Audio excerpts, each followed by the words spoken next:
On the day the Order chose their familiars, I stole the junior acolyte's black drake. My peers tried to reason with me. Rowan, you're the strongest of us. That drake's bloodline is a mess. You should give it to the new girl. They didn't know Jack. In my last life, I chose the pure-blooded blue phoenix, only to have it all blow up in my face for that same junior acolyte. Abandoned by the phoenix, I was devoured by a demon beast, forced to watch as it flew away, protecting her. This time, I'm letting her have the phoenix. Let's see how she likes training that monster. Every 10 years, the Beast Tamer Order holds a bonding ceremony for its inner circle disciples. I'm the daughter of a fallen elder and the Order's star pupil, so naturally, I got first pick. The familiars gathered for the ceremony were sourced from every corner of the world. Their pedigrees a mixed bag. The standout of the bunch was a blue phoenix, a divine bird of immense pride. Even with a restraining collar around its neck, it held its head high, looking down on us cultivators as if we were nothing. The presiding elder, as expected, assigned the phoenix to me. But the phoenix was arrogant. It refused to take a single step toward me, rolling its eyes to the heavens in defiance. It only lowered its noble head when the junior acolyte, Lila, appeared before it, cradling a sickly little black drake. Lila hadn't even chosen the little drake. It was just the last one left after everyone else had made their picks. She had only recently joined the inner circle and could have waited for the next bonding, where she'd have a better selection. But she was stubborn, insisting on participating with the senior disciples. Choosing a familiar is about picking a partner for life or death battles. The seniors might have coddled her in daily training, but no one was going to hold her hand here. She stood there, clutching the drake and sniffling, looking as if she'd suffered the world's greatest injustice. To make matters worse, the phoenix was clearly smitten with her, which made me look like the villain tearing them apart. The elder looked uncomfortable and could only scold Lila. Your foundation is weak. Even if the phoenix shows interest in you now, you won't be able to control it later.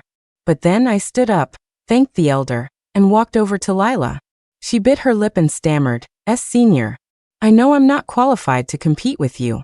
It's just, I grew up in the countryside. I've never seen a divine phoenix before. Her words caught in her throat as she stared, wide-eyed. I plucked the near-dead black drake from her hands and, smiling, addressed the presiding elder. This little drake feels right to me. Since the phoenix doesn't want me, I'll do it a favor. I'll trade with my junior. My peers thought I was insane. They pleaded with me, Rowan. You're so powerful. That drake has a tainted bloodline. Just give it to the junior. But I knew better. That phoenix was nothing but trouble. My name is Rowan. I grew up in the Beast Tamer Order. I lost my parents when I was 7. I watched them die, torn apart by demon beasts.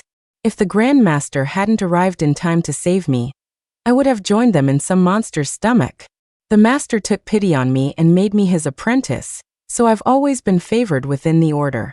In my past life, it played out the same way. The Phoenix was proud and refused to bond with me.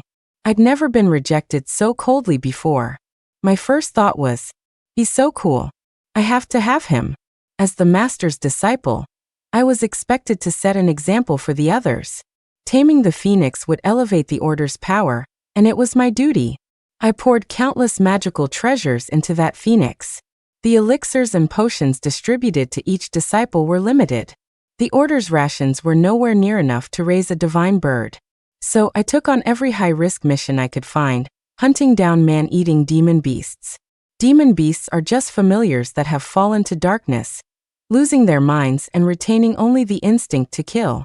But when I'd drag my battered body back to the Order, the Phoenix would pretend not to see me. It would only approach when I pulled out a rare herb or a potion, which it would then eat as if it were owed. I spent 10 years helping that Phoenix break its physical form and ascend to a human shape.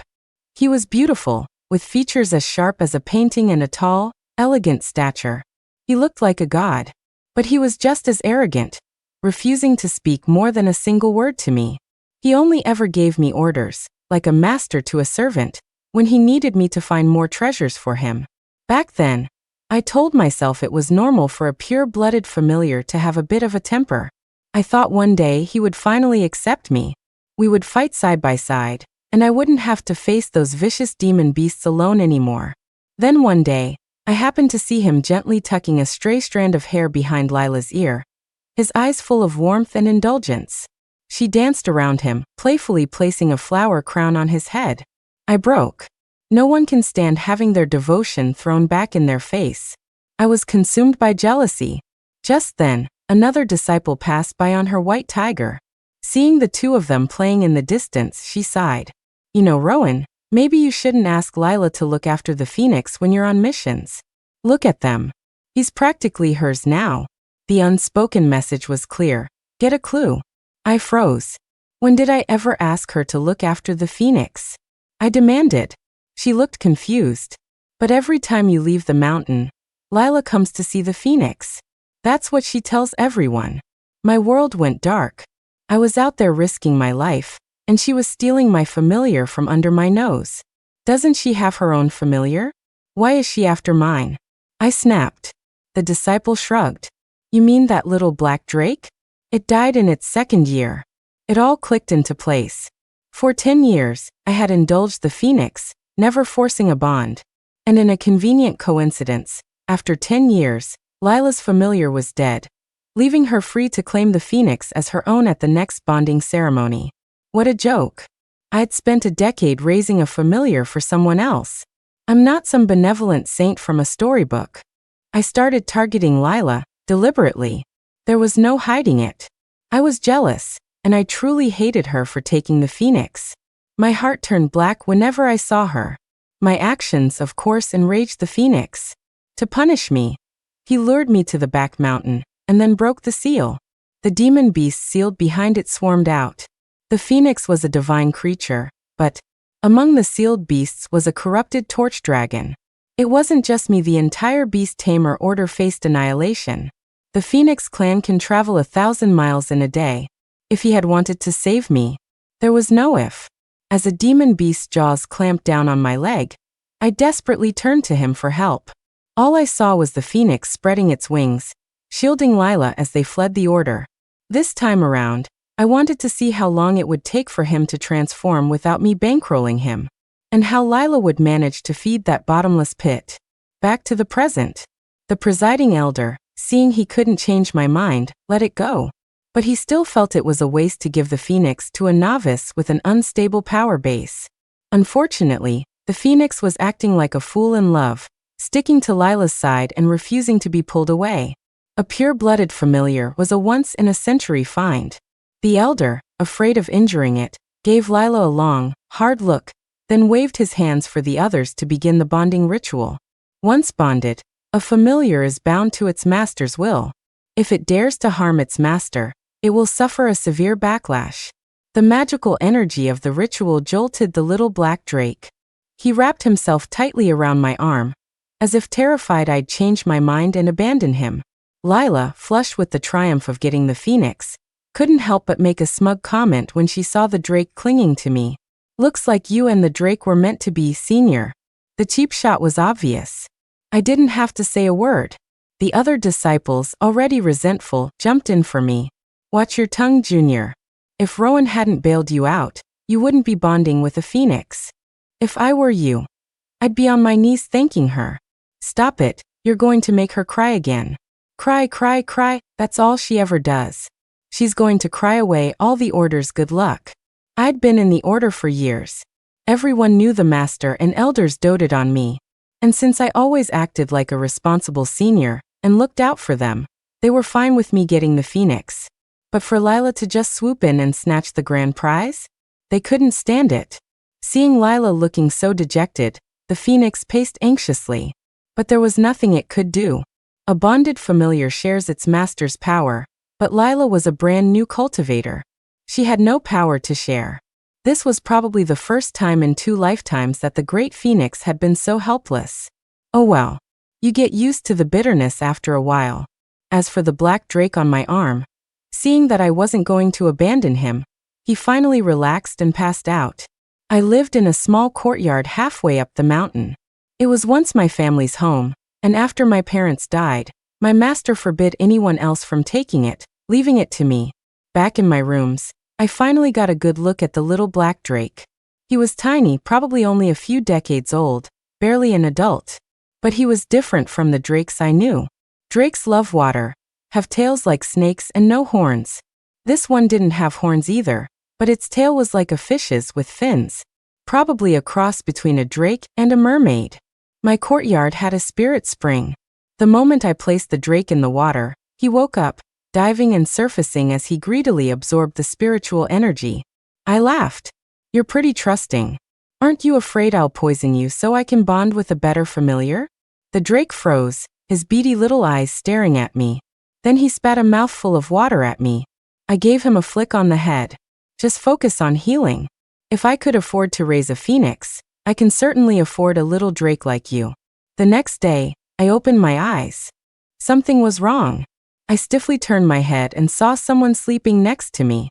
A handsome, tan face was pressed close to mine. His long, dark eyelashes trembled like a black butterfly about to take flight. A hot guy in my bed. That didn't stop a cold sweat from breaking out on my skin. He had managed to get into my bed without waking me. His power level was definitely higher than mine. Perhaps sensing my tension, the man beside me slowly stirred. I immediately scrambled to the corner of the bed. Who are you? This is the Beast Tamer order. You'd better not try anything funny.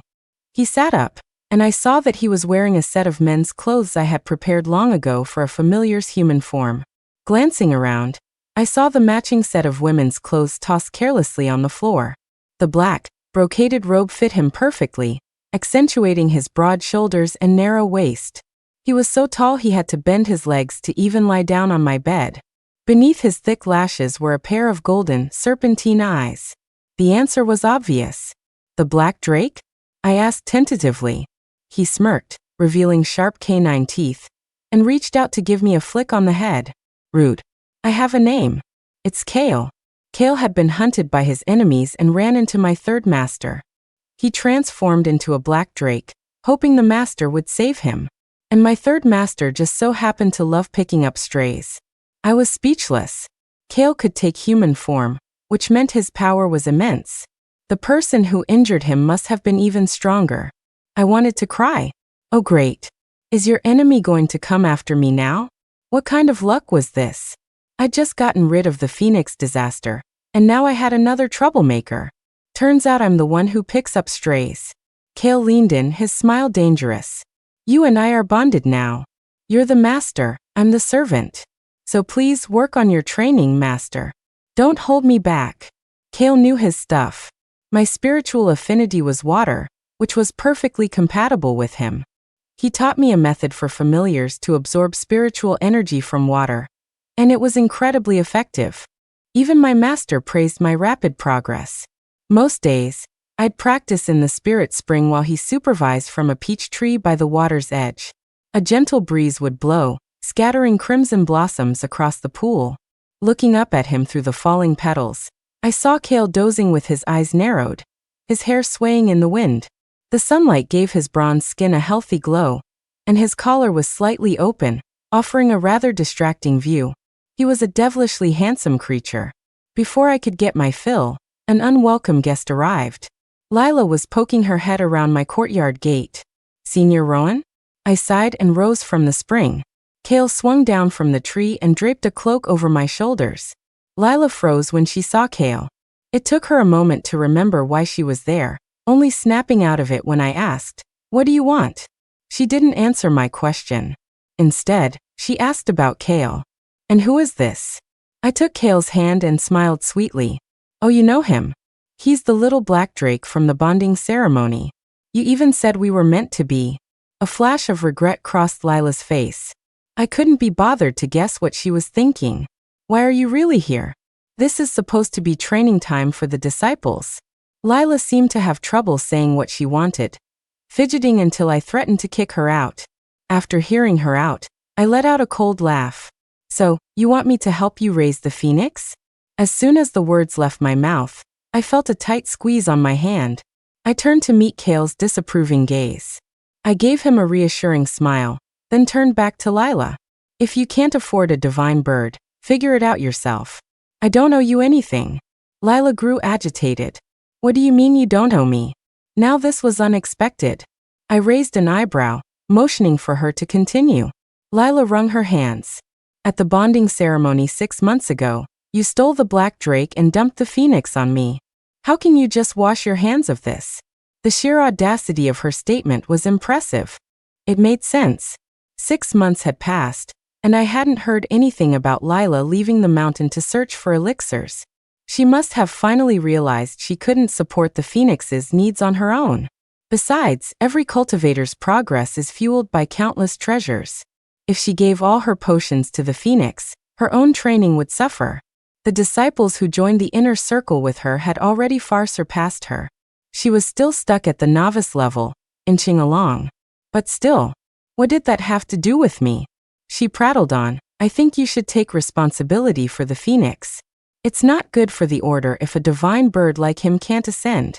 You grew up here, Rowan. Even if it's for the good of the order, you have to help him. I was done listening to her nonsense. With a flick of my sleeve, I sent a gust of wind that pushed her out of my courtyard, then led Kale back inside. Lila, don't treat everyone like they're a fool. You want me to raise the phoenix just to hand him over to you? What do you take me for, some kind of pushover?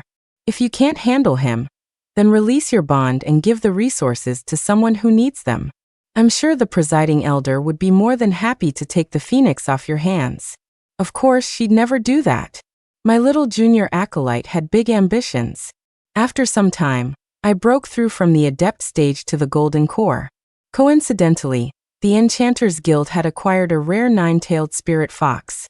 My master traded 2 top-tier magical artifacts for it, and sent me and Elder Willow to escort the fox to our order.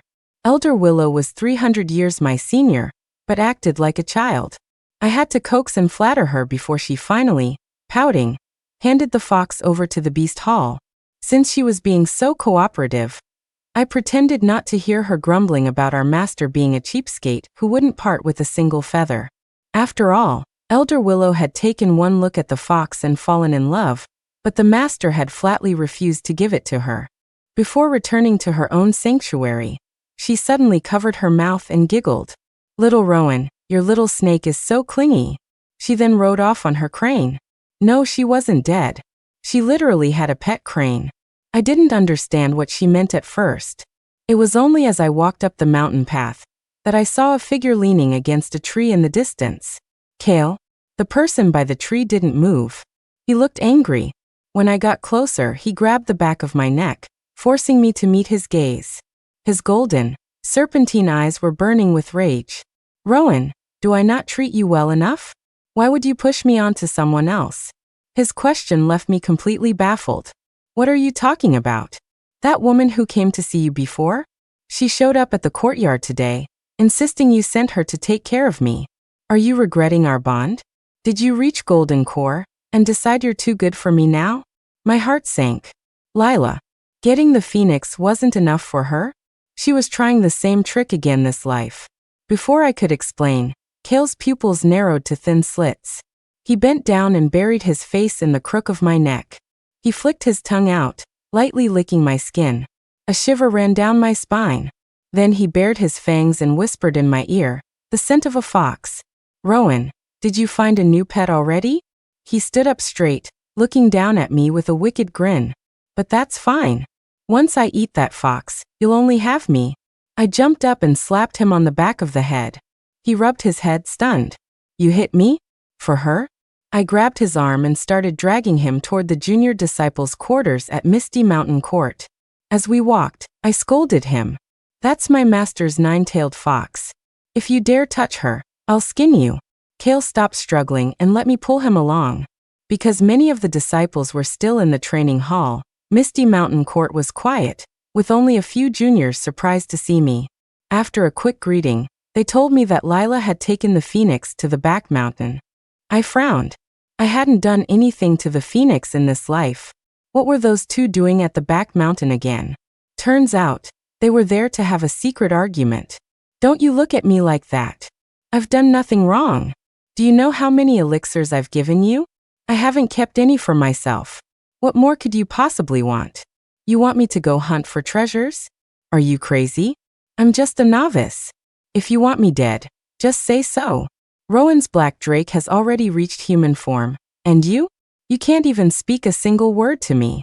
Stop scratching words in the dirt. I don't want to see it. I scoffed. The phoenix really did have a soft spot for Lila. In my past life, he wouldn't even give me a second glance for 10 years. Now he was using his claws to communicate with her. The difference was staggering. But I was here to cause trouble, not reminisce. Well, Junior, you've certainly made me look for you. Startled by my sudden appearance, the phoenix quickly tried to erase the words on the ground, terrified we'd see them. Lila paled when she saw me and Kale together. But after a quick glance at the phoenix, she forced herself to remain calm. Senior Rowan, what can I do for you? I patted Kale. He gave a helpless little smile, then knelt on one knee so I could sit on his thigh. His hand held my waist securely, steadying me.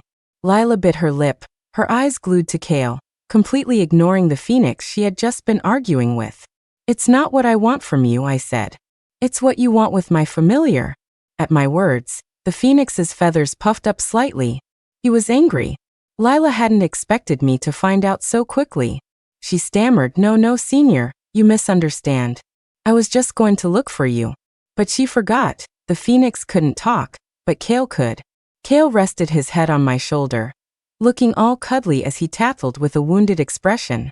She's lying. She told me you stole me, that I was supposed to be her familiar. I tilted my head. And what did you do? He smirked, his eyes full of mockery as he looked at Lila. She trespassed on your territory, so I fought her. She's too weak. I didn't even have to use my powers to chase her out of the courtyard. I patted his cheek as a reward. I stood up with a cold smile. Junior, if I remember correctly, you didn't want Kale in the first place. Kale was badly injured that day. If he had ended up with you, he probably wouldn't have survived the year. Lila instinctively shot back, I didn't. I would have treated him well. The crest feathers on the phoenix next to her were now fully erect. He looked like he was about to explode with rage. Lila finally realized what was happening. You're trying to drive a wedge between me and the phoenix. She shrieked. I stepped forward, patted her on the shoulder, and warned her. You started this, Junior. Don't blame me for finishing it. If you ever try something like this again, we'll be having this conversation in the Hall of Discipline. In the Hall of Discipline, punishments are dealt out according to fault. For serious offenses, a disciple's bond with their familiar could be forcibly severed, and they could be expelled from the order. Using underhanded tactics to steal another's bonded familiar was something no elder would tolerate. It was a gamble she couldn't afford to take. Besides, right now she had bigger problems, like figuring out how to calm down her furious phoenix. That bird looked about ready to pop. On the way back, I was in a good mood. Some of the resentment that had been festering in my heart from my past life finally began to dissipate. But Kale seemed listless. He wouldn't even transform into his drake form to carry me for a bit. As soon as we were back in the courtyard, he grabbed my arm. You seem to know that phoenix very well. I didn't hide it from him. We do have a history. It ended badly for me. Want to hear about it? He turned away, transforming into a black drake and coiling around my neck. I don't want to hear it. I'm much better than that stupid bird. You're not bonding with him again. I stroked his cool scales. Don't worry. I won't have any other familiars. You gave me your exclusive trust, so I'll give you the same vow in return. That's only fair. My power level had just stabilized, and I was planning to take it easy for a while, but Kale wasn't having it. Rowan, your progress is too slow. Sharing your power is torture. I resent that, I retorted. The master himself said my progress is phenomenal, that I'm a prodigy among the younger cultivators. And so this prodigy was dragged around to take on missions and seek out opportunities. Unlike my last life, all the magical treasures I found were used for my own advancement. A cultivator's life is long. A decade passed in a flash, and I had steadily progressed from the early to the middle stage of Golden Core. The former head of the training hall had a prophetic dream, and left the order to seek his destiny, leaving his position to me. Elder Willow said that our master was nearing his final trial.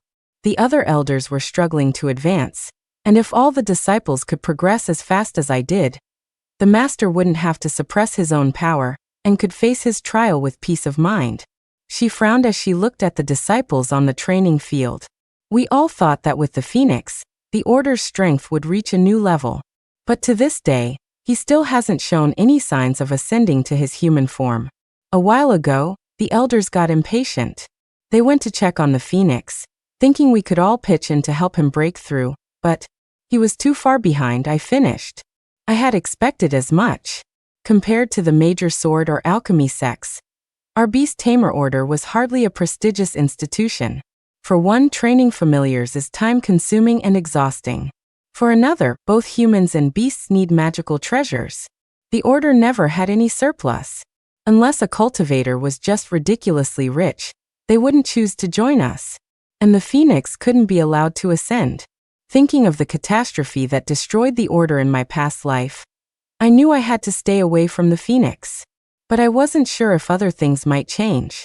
A familiar with that much power, if it ever had ill intentions, would certainly bring about a disaster. A divine bird like the Phoenix is protected by fate. It's not that I hadn't considered getting rid of him. But whenever I tried to tell my master or Kale about my past life, it was like a barrier went up. They couldn't hear a word I said. Trying to kill the Phoenix without them understanding why would be tantamount to sabotaging the Order's future. All I could do was watch him, suppress him, and take things one step at a time. After all, in my last life, I didn't live past this year. The Order took in a new batch of disciples, and supervising their training every day left me mentally and physically exhausted.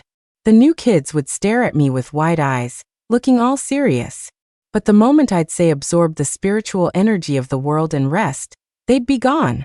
Watching them scatter like happy little chicks, I was more and more convinced that the previous training hall head's prophetic dream was a total lie. He just wanted to dump his responsibilities. My master was an optimist. The old man sat there with the nine-tailed fox in his lap, a white-headed eagle on his shoulder, and a seven-colored spirit deer tied to his waist. He pointed at the dispersing disciples and said proudly, "See, aren't your new little brothers and sisters adorable? Please, just go face your trial. Stop making more trouble." Since I was too busy to pay him any attention, Kale went off to find his own entertainment. That evening, returning to my courtyard, my vision blurred, and the world spun. "What are you doing now?" I sighed.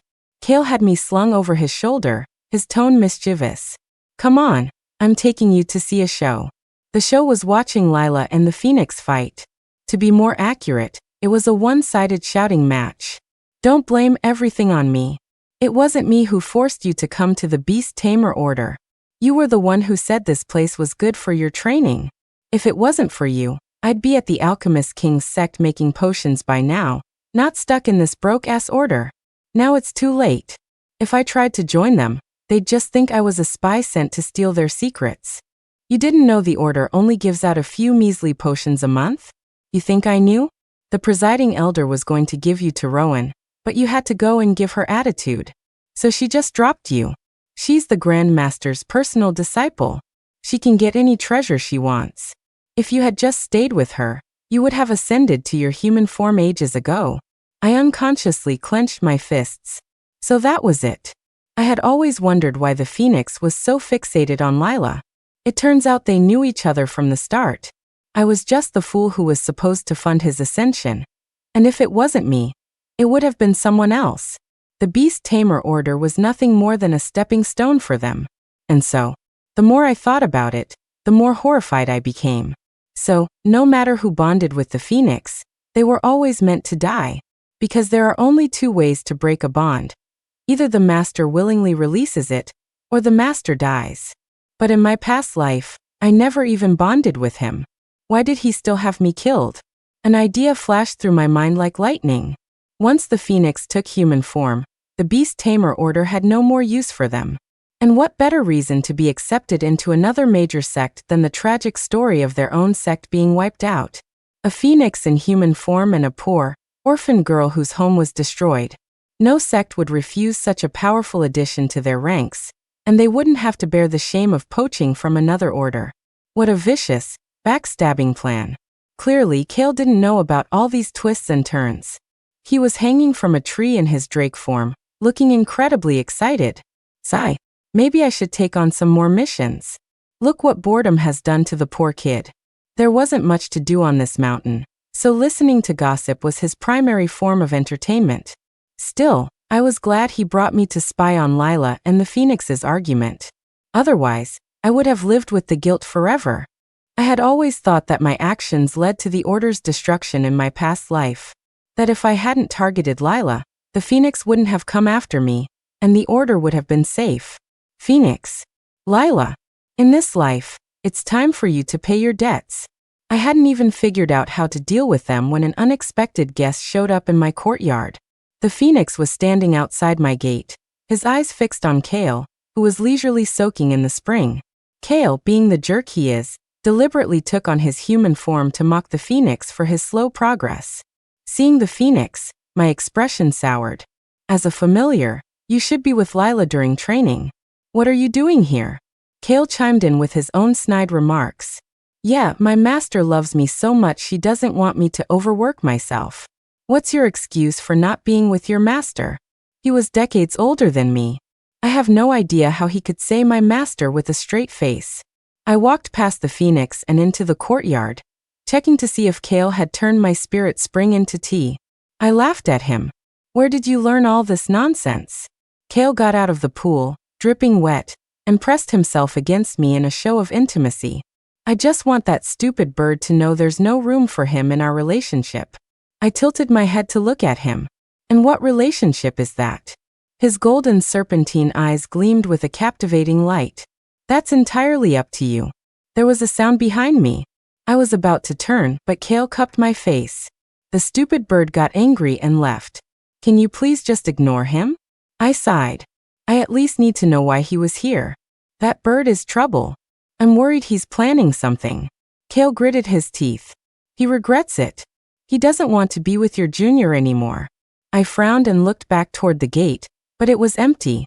Maybe it was a gut feeling from my second life, but I felt something was off about the Phoenix. I had avoided any connection with him this time around. If he really wanted a new master, he didn't need to come to me. As I had threatened Lila with before, the elders of the Order would jump at the chance to take him. They had far more treasures than I did. Unless the Phoenix was reborn too? The thought sent a shiver down my spine. Without explaining to Kale, I pulled out a teleportation talisman and shot straight toward the sealed area on the back mountain. Thankfully, the containment spell was still intact. But as I turned around, my heart, which had just settled, leaped back into my throat. Not far from the spell array lay a single blue feather. The Phoenix had been here. It seemed his current power wasn't enough to break the seal, but this confirmed it. The Phoenix was definitely reborn. Only a few people knew about the demon beast sealed on the back mountain. My parents died there, and besides my master and the elders, the only person I had ever told in my past life was the Phoenix. But what was he doing here? He hadn't even ascended to his human form. It made no sense for him to release the demon beasts. I needed to watch him more closely. Today, new rumors were flying around the Order. They were about Lila. What annoyed me was that I was dragged into them too. Anyone with eyes could see it. Lila and her familiar were on the outs. The Phoenix was already a spectacle. Lila had initially enjoyed the attention he brought her, but now that he refused to enter her rooms and defied her commands, she had been humiliated on the training grounds several times. Their conflict was out in the open. So why was I involved? Because while the Phoenix was rejecting Lila, he was fawning all over me. Whenever I appeared, the Phoenix would flock to my side. If looks could kill, Lila would have murdered me 1,000 times over. Elder Willow, ever the pot stirrer, said little Rowan, doesn't the Phoenix look just like one of those repentant male leads in a romance novel? First he was cold and distant, and now that he knows how good you are, he's trying to win you back. As she said this, Kale was coiled around my neck. If I hadn't been quick, Elder Willow's poor crane would have been his next victim. Elder Willow clutched her crane, crying how terrifying. But her eyes held no fear. Instead, she continued to fan the flames. Anyway, that little girl can't afford the Phoenix. I can go talk to her, offer her a familiar she can actually handle, and have the Phoenix transferred to you. The little crane couldn't take it anymore and transformed into a cute little girl. She clamped her hand over Elder Willow's mouth and wailed, "For the love of God, Mother, shut up." I held Kale back. "I'll pass, thanks. I'd rather not end up in the Hall of Discipline. Besides, Kale is all I need." Elder Willow looked deeply disappointed. Then her expression turned serious. "But it's not good for the Phoenix to keep pestering you like this. And a familiar at odds with its master is useless to the Order. It's just dragging down one of our disciples. Lila hasn't broken through the novice stage in 10 years. The elders have decided to have her take the Phoenix and go out into the world for some real experience. It's better than having them sit around here doing nothing. I knew my master and the elders were protecting me. After all, being accused of stealing a fellow disciple's familiar would tarnish anyone's reputation. It seemed they had given up on the Phoenix. This was largely thanks to Kale's terrifying combat abilities. The Drake clan loves a good fight, and together, we could even hold our own against a Spirit Master level elder. This was good. With Lila and the Phoenix gone, I'd have at least a decade of breathing room. That was more than enough time for me to reinforce the seal on the back mountain, just in case the Phoenix was still up to his old tricks. In the council hall, when Lila heard the Order wanted her to leave for training, she was devastated. The Order might not be wealthy, but it never mistreated its disciples. Lila had been a rogue cultivator before, and now that she finally had the protection of a sect, she couldn't bear the thought of going back to a life on the road. She was even convinced it was my idea, that my goal was to get her out of the way so that when she met with an accident, I could righteously claim the Phoenix. In front of all the elders, Lila cried her eyes out, stubbornly refusing to leave. She said if Senior Rowan wants the Phoenix, she just has to say so. As her junior, how could I refuse? But if I give her the Phoenix, then she has to give me Kale. A mixed blood drake for a pure-blooded divine bird. It's still a good deal for her. My master shut her down before any of the other elders could speak. "Oh, what's her name?" "Oh, right, little disciple Lila. You just take the Phoenix and go. We'll have to politely decline that. Interesting suggestion of yours." This was all recounted to me by others. While they were dealing with Lila, I was with the head of the Beast Hall, investigating the strange disappearances of some familiars. Unbonded familiars, or newly captured ones that were still wild, were kept in the Beast Hall for a time. But yesterday, 2 spirit rabbits and a unicorn had vanished into thin air. The hall keeper was on the verge of tears. I reinforced the main gate with a spell before I left last night. I would have sensed any disturbance, but yesterday, I felt nothing at all. Kale stood behind me, arms crossed. It wasn't a demon beast. There's no trace of their aura here. I looked around. The Beast Hall was carved into a mountain, and the mountain itself was protected by wards. Teleportation and tunneling spells were useless here. Only those with the Order's insignia could enter. Whoever stole 3 familiars without a trace had to be someone who knew the Order very well. Or, it was someone from the Order. As I was thinking, I turned to see the hallkeeper cooing to a spirit deer in a high-pitched voice. "Don't be scared, don't be scared. Big Brother Kale just looks scary, he's not going to eat you." His words suddenly gave me an idea. I hesitated, then asked, "Keeper, do familiars kill each other?" The keeper shrieked. What a horrible thing to say. Familiars have awakened spirits. How could they do something so terrible?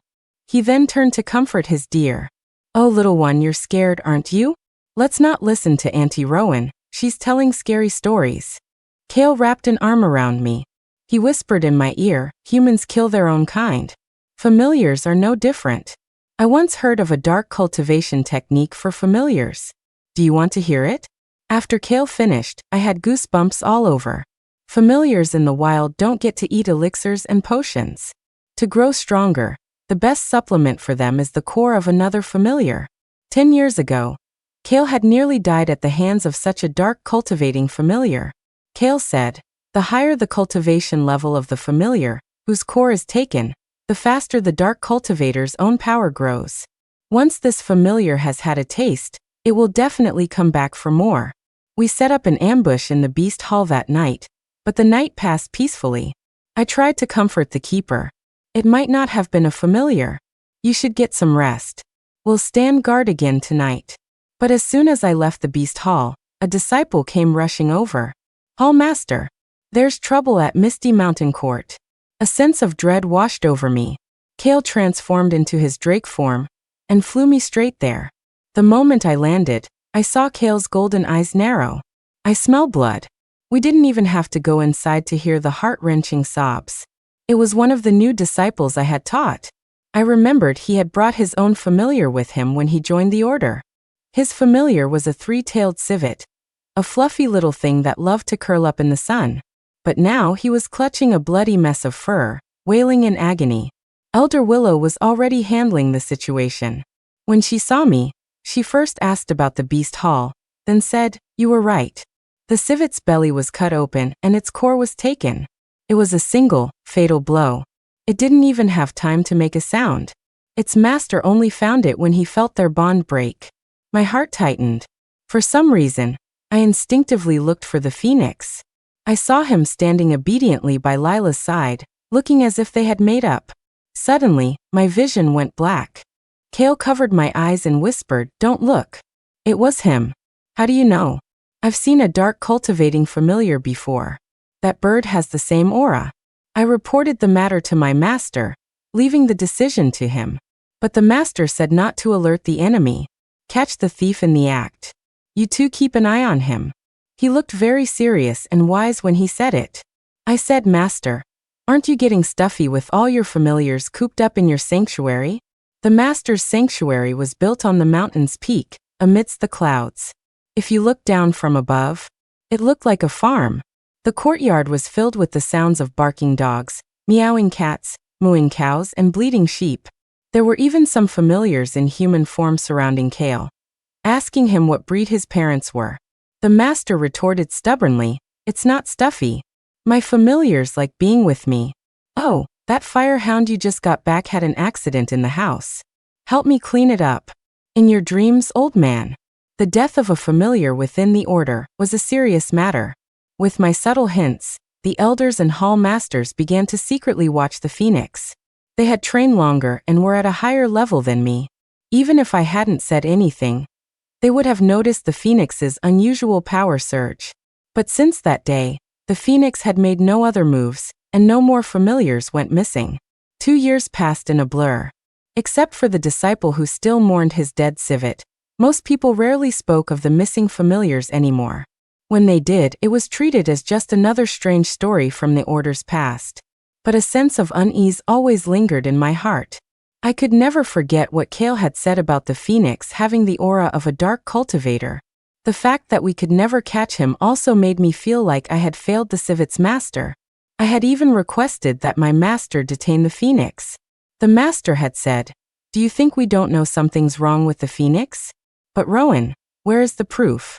How do you explain it to the disciples without evidence? Unjustly imprisoning one of the order's familiars will cause dissent. And if the people lose faith, the order will fall apart." One night, I was meditating in my room. Suddenly, a pair of blood-red eyes flashed outside my window. I jumped, startled, and rushed out the door. It was quiet outside. Just a crescent moon, a tree, and a spring. Wait, where was Kale? I approached the spring and saw a single blue feather floating on the water's surface. It was like an invitation. "Find me, and I'll give you Kale back." I immediately sensed Kale's location. He was at the back mountain by the seal. What was that damn bird trying to do now?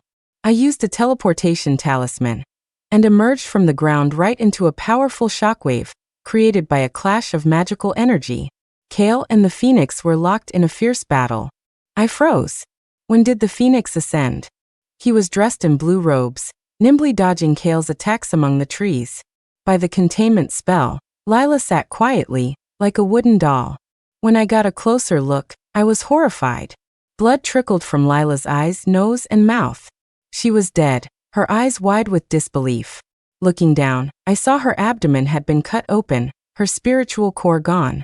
Before I could process the shock, the sky filled with dark clouds, and a low rumble of thunder echoed from within. There was no doubt about it. The phoenix had harmed his master, triggering a heavenly punishment. Was he insane? A single bolt from that punishment would cost him his life. What was the point of having so much power then?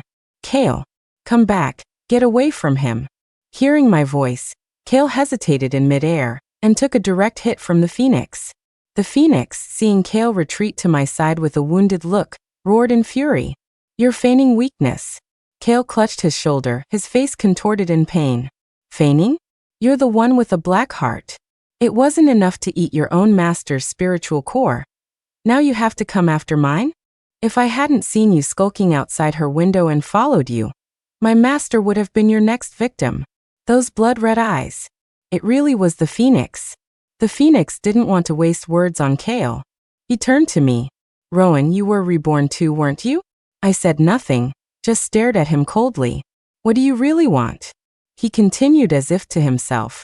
"Let me guess when you were reborn. Rowan, you were reborn on the day of the bonding, weren't you? That's why you didn't want me." Kale was shocked. Then Kale accepted it. The phoenix did not. He became agitated, his eyes turning red again.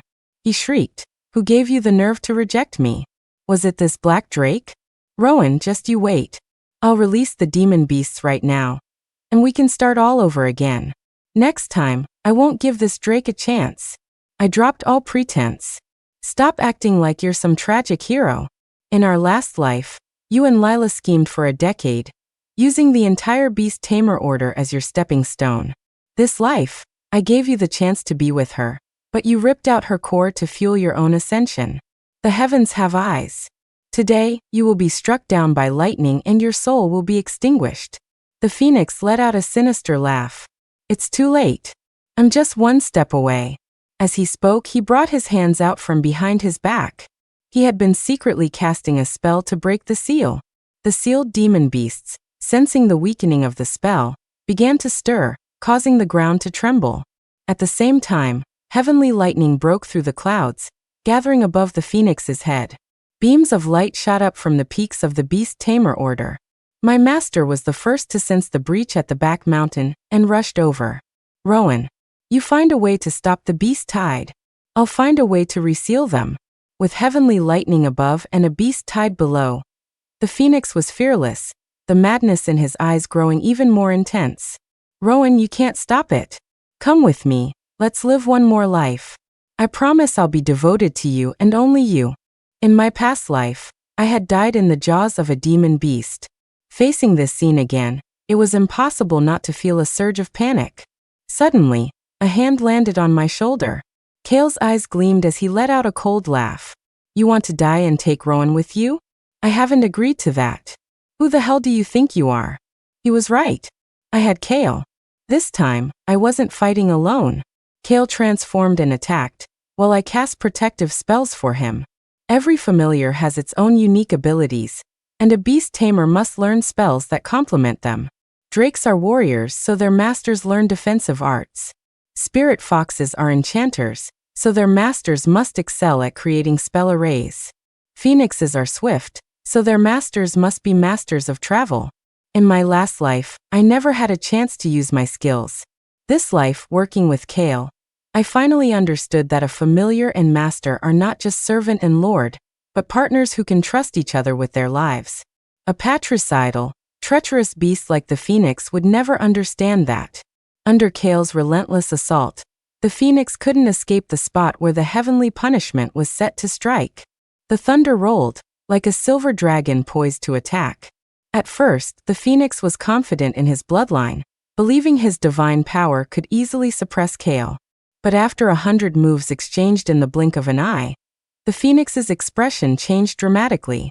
Every one of Kale's strikes was aimed at a vital point, yet he couldn't break through Kale's defenses. The phoenix finally realized that, in this life, I was not going to die at the hands of demon beasts as he wished. He snapped. "No. This is wrong. You have to die. We have to die together." I stopped casting. Kale flashed back to my side, giving the phoenix a mocking smile. The phoenix froze. I raised my index finger and pointed to the sky. I smiled and said goodbye forever. A bolt of lightning as thick as a well struck the phoenix. He didn't even have time to scream before he was obliterated. Just like that three-tailed civet. A heavenly punishment meant no reincarnation. He was truly gone body and soul. He would have no next life. With the phoenix dealt with, a more difficult problem arose.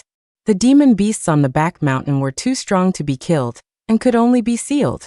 Especially the torch dragon.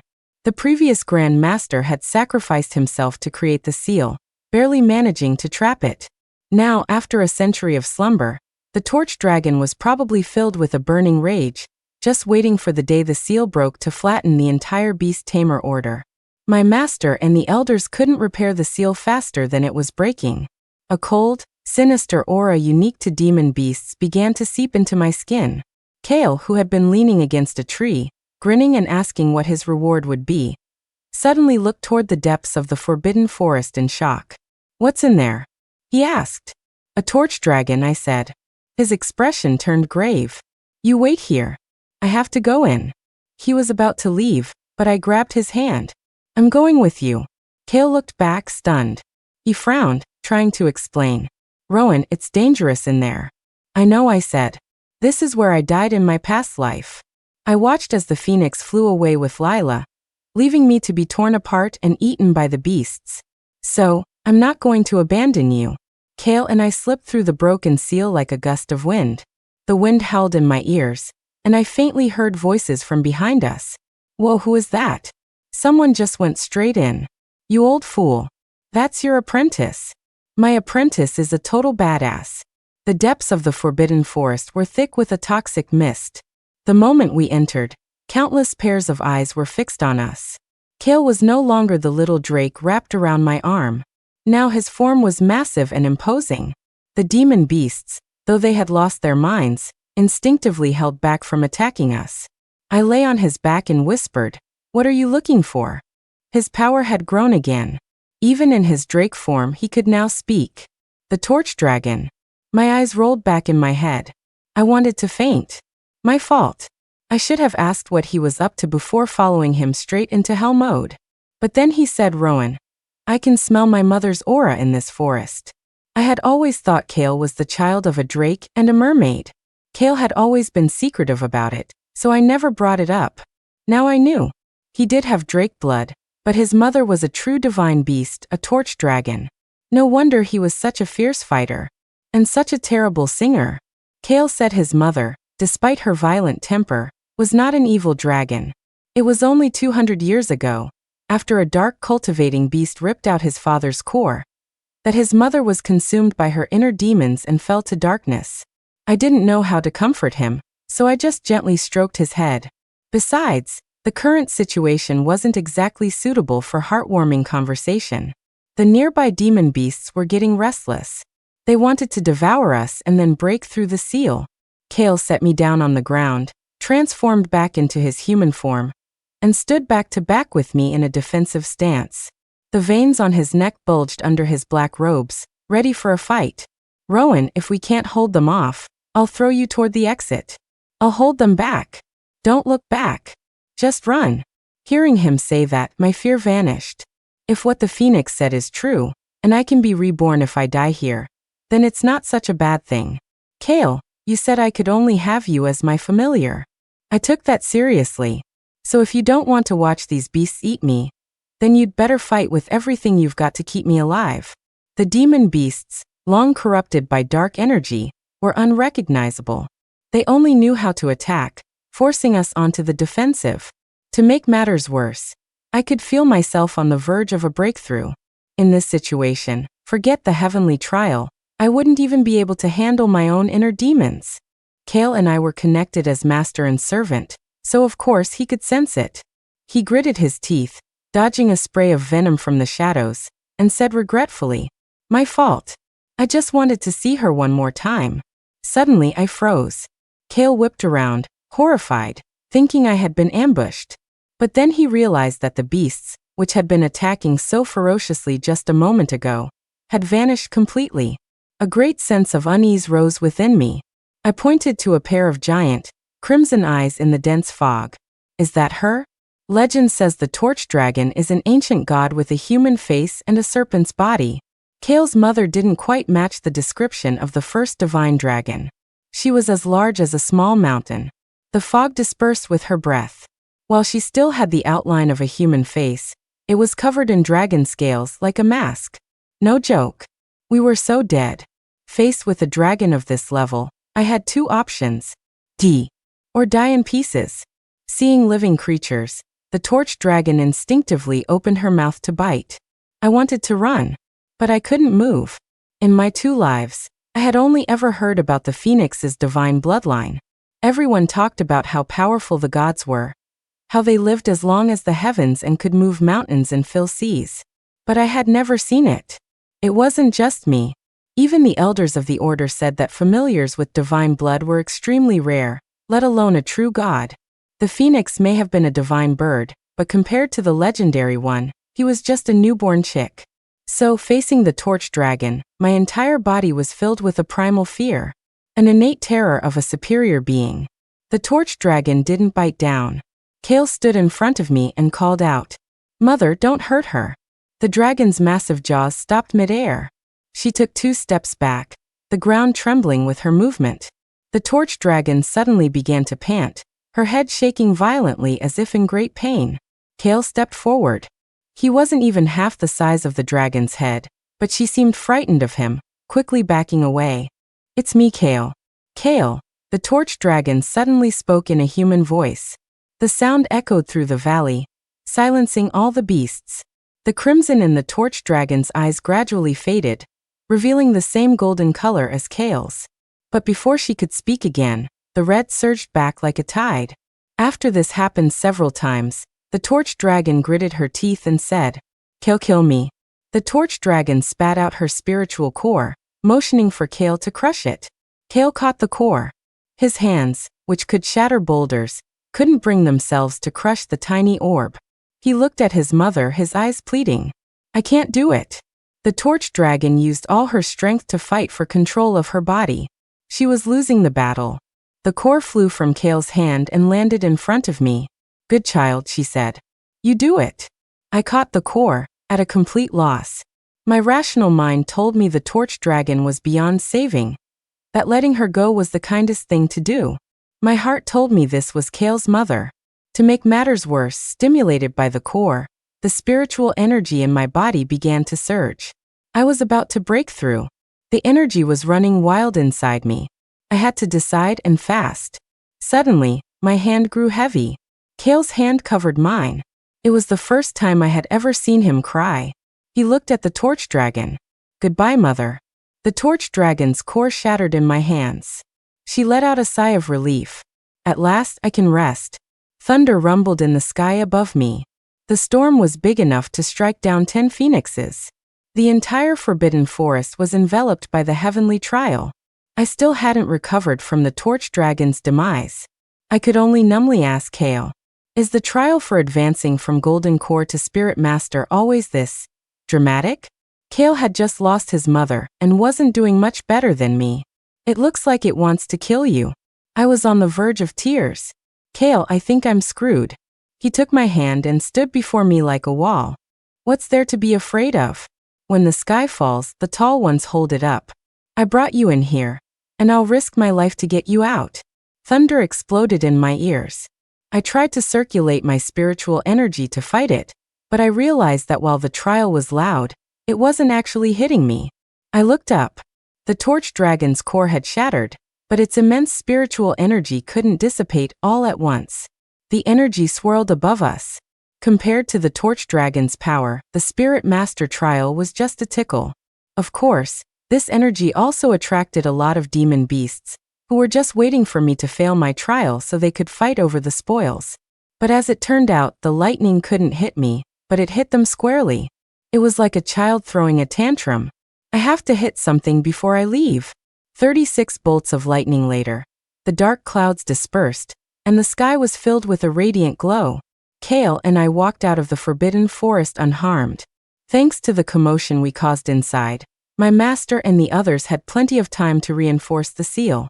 Within a month, the entire cultivation world knew that the Beast Tamer Order had produced a genius cultivator. This was all thanks to my stray collecting third master. My niece. Oh, she's amazing.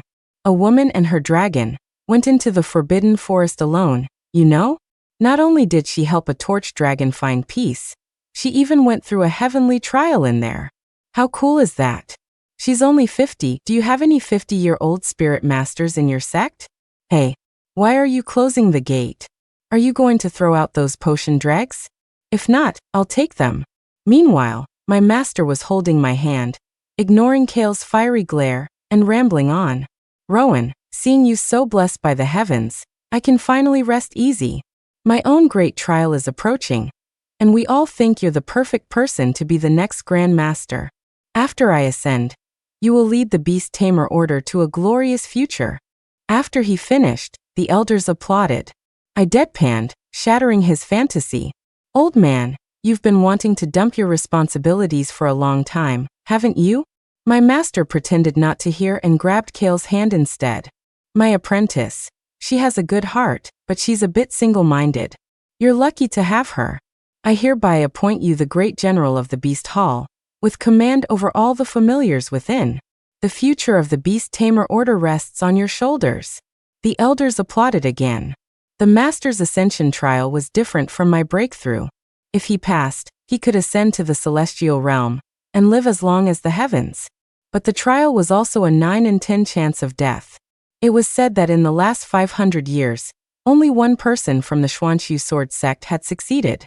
And then, the entire cultivation world learned that the Beast Tamer Order had produced an immortal. On the day of my master's ascension, I truly understood the meaning of when one person achieves enlightenment, their chickens and dogs ascend with them. It should have been a scene of ethereal beauty, but my master looked like an old shepherd herding his flock of cats, dogs, and sheep toward the heavenly gate. The majestic gate looked more like a fence, and even the celestial guards at the entrance seemed a bit more down to earth. As a guard hurriedly closed the gate, I could vaguely see a thunder hamster perched on his head. The future of our Beast Tamer Order was certainly bright. The end. Epilogue. The Scrying Mirror. After the Master's ascension, the number of rogue cultivators seeking to join the Beast Tamer Order suddenly skyrocketed. My third master no longer had to wander around picking up strays every day. He would bring back a few homeless familiars from the main gate. My administrative duties faced an unprecedented challenge. No wonder none of the elders wanted to be Grand Master. How does one cultivate virtue? By cursing one's master 3 times a day. But it wasn't all bad. When the mortal world learned that our order had an immortal, they naturally assumed we were incredibly reliable. The order started receiving very lucrative commissions. For example, a scrying mirror that could reveal one's past life. I was curious to see what would appear from my own past. It was the scene after my death. After I was devoured by the demon beast, the torch dragon tore through the seal. As soon as she emerged from the forbidden forest, she seemed to sense something and went straight for the familiar's graveyard. It was the place where dead familiars were buried. With a single swipe of her claw, the torch dragon dug up a small set of drake bones from the earth. This time, the torch dragon let her demonic nature consume her completely, falling into utter madness. She killed anyone and anything in her path. The Beast Tamer Order burned for 3 days and 3 nights.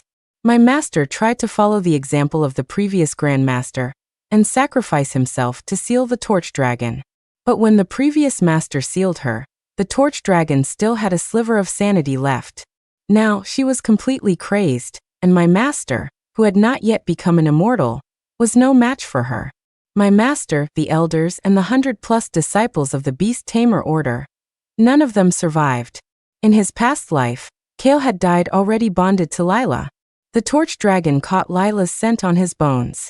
The phoenix and Lila were struck by a blast of dark fire as they tried to escape. Ignoring Lila's desperate pleas, the phoenix threw her directly at the torch dragon. Lila was swallowed whole. But that wasn't enough. The torch dragon had lost all reason. To her, the pure-blooded phoenix was just a flying delicacy.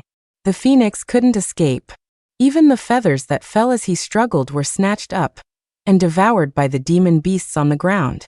Seeing the fate of the phoenix and Lila in my past life, I was surprised to find that I didn't feel the satisfaction of revenge. Instead, I felt grateful that I was reborn early enough to have the chance to change our destiny. What cultivator doesn't want to save the world? I was lucky to have chosen Kale this time, lucky that the torch dragon still had a shred of sanity left, lucky that everyone was still here. Suddenly, I felt a lightness as Kale took the scrying mirror from my hands and tossed it aside. I've warmed the wine 3 times already. What are you doing? The moonlight was perfect, and the peach blossoms by the spring had all turned a blushing red. The end.